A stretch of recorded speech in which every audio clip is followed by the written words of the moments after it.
It's the kind of story that makes the hairs stand up on the back of your neck. How does a person simply vanish without a trace in broad daylight, never to be seen or heard from again? 25-year-old Dorothy Arnold was the heiress of perfume importer Francis Arnold. As the daughter of a rich entrepreneur, Dorothy got a great education and graduated from the prestigious Bryn Mawr College for Women, where she majored in literature. She spoke several languages and dreamed of becoming a writer. She was smart, rich, beautiful, and popular in New York high society. Life was going great for the young woman. That is, until the day she mysteriously disappeared on December 12, 1910. 10:45 a.m. Dorothy leaves her room and goes downstairs. She meets her mom in the main hall and tells her she's going shopping to buy a new dress for her 19-year-old sister Marjorie's debutante party. The ball is scheduled for December 17th, 5 days after the incident. Dorothy's mother suggests going with her daughter to keep her company, but the young socialite refuses. And there's good reason for that. Dorothy's mom is seriously ill and hardly ever leaves the house. Mrs. Arnold doesn't notice anything strange about her daughter's behavior that morning. 11 a.m. Dorothy leaves the family's home in the posh Upper East Side of Manhattan. She takes $25 with her, or about $700 by today's rates. The sum didn't seem too out of the ordinary, since she was shopping for a ball gown after all. She's dressed well, as was typical of a woman with her social status, and she was carrying a large muff purse. She heads west for Fifth Avenue and then down toward Midtown Manhattan. It's about an hour's walk, but it probably took Arnold longer since the streets were icy and slippery. On her way, Dorothy meets several acquaintances. Later on, they'll all recall that she was in a particularly good mood. She even stopped in at a candy store on the corner of Fifth Avenue and 27th Street for a box of chocolates. The clerk at the shop will also recount to detectives that nothing seemed strange about Ms. Arnold's mood or behavior. 1 p.m. On 27th Street, Dorothy goes to Brentano's bookstore, where she buys a collection of funny stories and essays. Upon leaving the shop, she bumps into her friend Gladys King. She's also been invited to Marjorie's party, and they discuss this event and chat for a while. Then Gladys excuses herself as she's supposed to meet her mom for lunch. 2 p.m. Dorothy waves a farewell to Gladys and heads home. She decides to go through Central Park on her way. At least that's what she tells her friend. And that was the last time anyone saw Dorothy Arnold. In the evening of December 12th, Dorothy still hadn't arrived home. But there wasn't any immediate cause for alarm. Dorothy was a grown woman, and she was out and about taking care of her own errands. Perhaps she was having a hard time finding the perfect dress. Maybe she met up with friends. When she didn't come home that night, her parents figured that she'd stayed at her boyfriend's. They sounded the alarm only when Dorothy hadn't come home by the next evening. They didn't go to the police though, not yet. Her father didn't want to make a stir. He was afraid of damaging his business reputation because of a possible scandal. The thing is, at that time, it wasn't quite common for a young single woman to date men and not get married. If the press wrote something about it, Mr. Arnold's good name would be ruined. He also suspected that someone could have abducted his daughter to demand a ransom from the well-off family. He didn't want to make things more complicated by giving publicity to this story. Plus, what if that gave other bad guys the idea of kidnapping his other daughter? It seems bizarre that he didn't go to the authorities right away, but you also must imagine what was going through his head at the time. Instead, the Arnolds turned to a friend of Dorothy's older brother. John S. Keith was a lawyer. He knew the missing girl well, and he had connections. So the family friend got down to business immediately. Keith interviewed Dorothy's friends, acquaintances, and shop assistants that worked in the young woman's favorite stores. Little by little, he started putting together a detailed account of Dorothy's last day. But there was still no information out there on what happened to her after she parted ways with her friend. Keith went to all the hospitals and mortuaries in New York and sent requests to nearby cities, but nothing turned up. He also searched the girl's room and found only one strange thing. There were burnt sheets of paper in the fireplace. He couldn't make out the text, but there were some flyers of ships carrying passengers from the U.S. to Europe.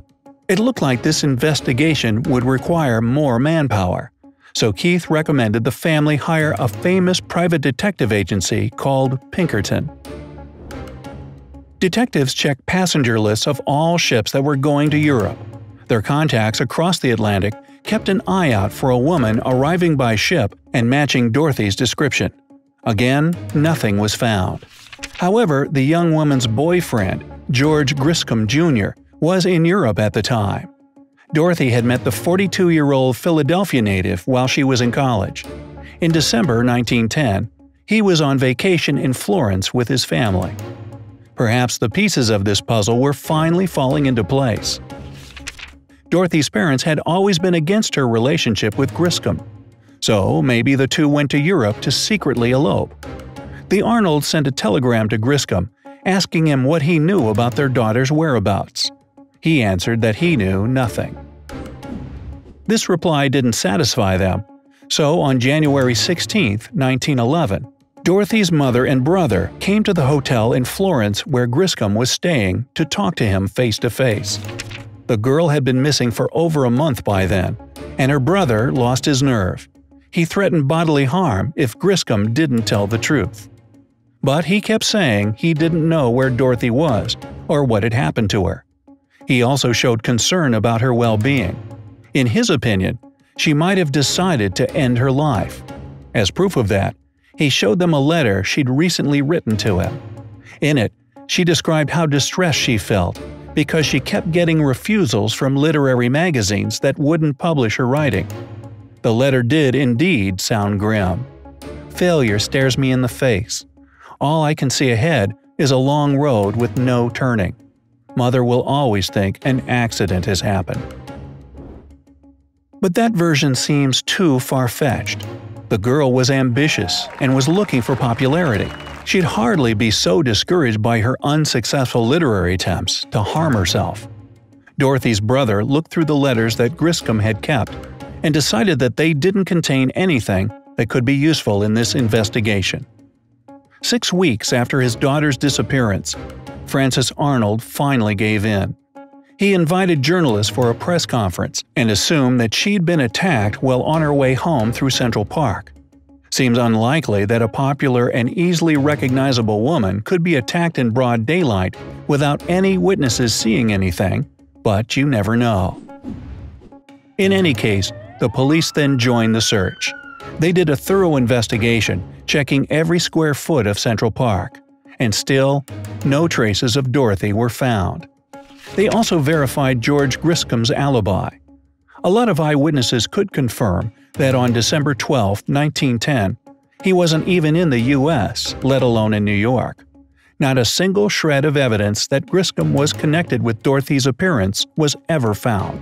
Besides, he himself spent several $1,000s on ads in the newspapers where he begged Dorothy to come back. He told the press that he was going to marry her, even if her parents were against it. There's also the theory that she simply ran away.